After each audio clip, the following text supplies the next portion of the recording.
Gamma and beta ফাংশনের 5 নম্বর টিউটোরিয়ালে আপনাকে ওয়েলকাম করছি। আমরা এখন বিটা ফাংশনটা নিয়ে কথাবার্তা বলবো। প্রিভিয়াস টিউটোরিয়ালগুলোতে আমরা গামা ফাংশন নিয়ে কথাবার্তা বলছিলাম। বিটা ফাংশন জিনিসটা কি? আমরা প্রথমে এটা ডেফিনিশনটা লিখব। সংজ্ঞাটা হচ্ছে দা বিটা ফাংশন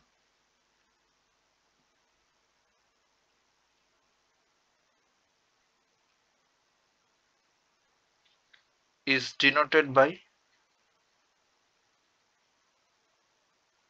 আমরা এটাকে প্রকাশ করি ভাবে বিটা অফ m, n, এইভাবে, যেখানে m এবং n এই দুটা আমাদের ওই ফাংশনটাকে কন্ট্রোল করে বা ওখানে ভ্যারিয়েবল হিসেবে কাজ করে, আর অবশ্যই এই দুটো হবে গ্রেটার দেন 0, শূন্যের চাইতে বড়। and define করি এভাবে, and it is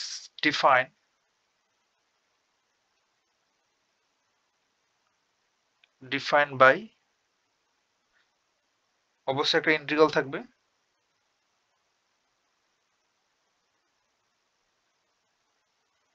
defined by the integral, এই ইন্টিগ্রালটাকে আমরা ফার্স্ট অয়লারিয়ান ইন্টিগ্রাল বলে থাকি, যেহেতু অয়লার দিয়েছে।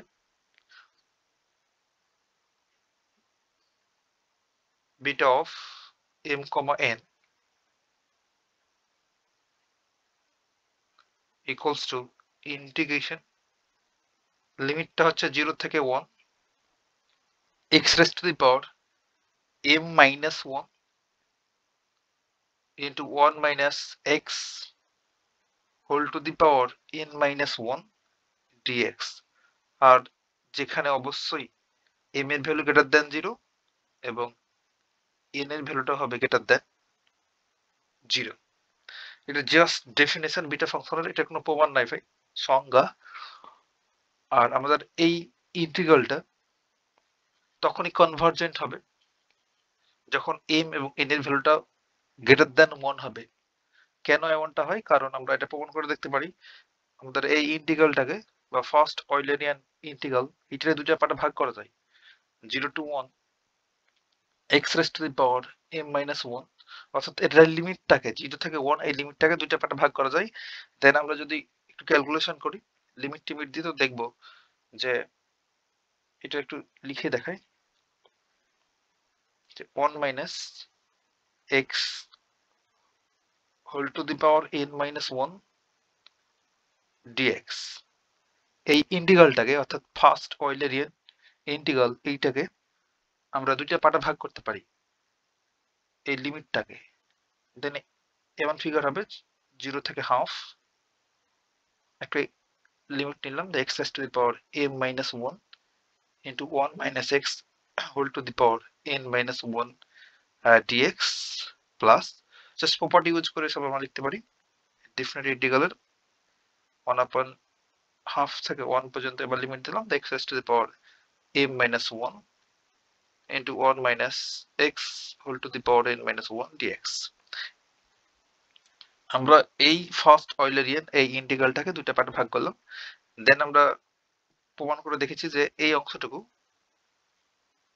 কনভার্জেন্ট হয় শুধুমাত্র m গ্রেটার দ্যান 0 এই ভ্যালুর জন্য।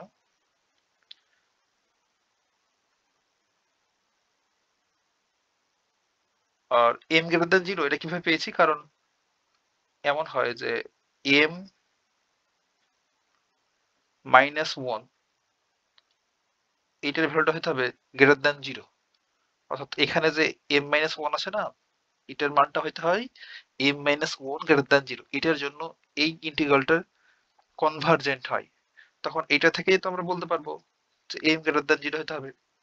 আর এই ক্ষেত্রে যেটা হয় যে 1 মাইনাস n এই ভ্যালুটা লেস দ্যান 1 হয়, তবেই এই অংশটুকু কনভার্জেন্ট হয়।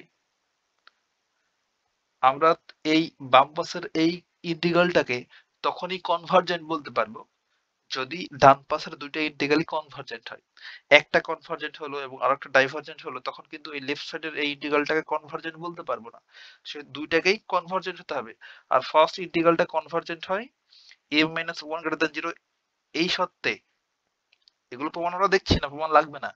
তখন এখান থেকেই বলতে পারছি তাহলে অবশ্যই m থেকে 1 মাইনাস করার পর যদি শূন্য চেয়ে বড় হয়, তাহলে এই m টাকে অবশ্যই শূন্য চেয়ে বড় হতে হবে। তখন আমরা এই ডিসিশনে আসতে পারলাম। এটার ক্ষেত্রে যেটা হয় যে 1 থেকে যদি n বাদ দিই, দেন যা পাবো সেটা হতে হবে লেস দ্যান 1। তাহলে এখান থেকে আমরা তো ডিসিশনে আসতে পারছি যে তাহলে অবশ্যই n টাকে কি হতে হবে, গ্রেটার দেন 0 হতে হবে, তাছাড়া তো এটা হবে না। আর যেহেতু এই দুটাকেই কনভার্জেন্ট হতে হবে, তবে লেফট সাইডেরটা কনভার্জেন্ট হবে, তাহলে আমরা বলতে পারছি যে এই ইন্টিগ্রাল তখনই কনভার্জেন্ট হবে যখন m গ্রেটার দেন 0 এবং n গ্রেটার দেন 0। এটাই ছিল আমাদের বেটা ফাংশন। একটু পরে আমরা বেটা ফাংশনের প্রপার্টি গুলো নিয়ে কথাবার্তা বলবো।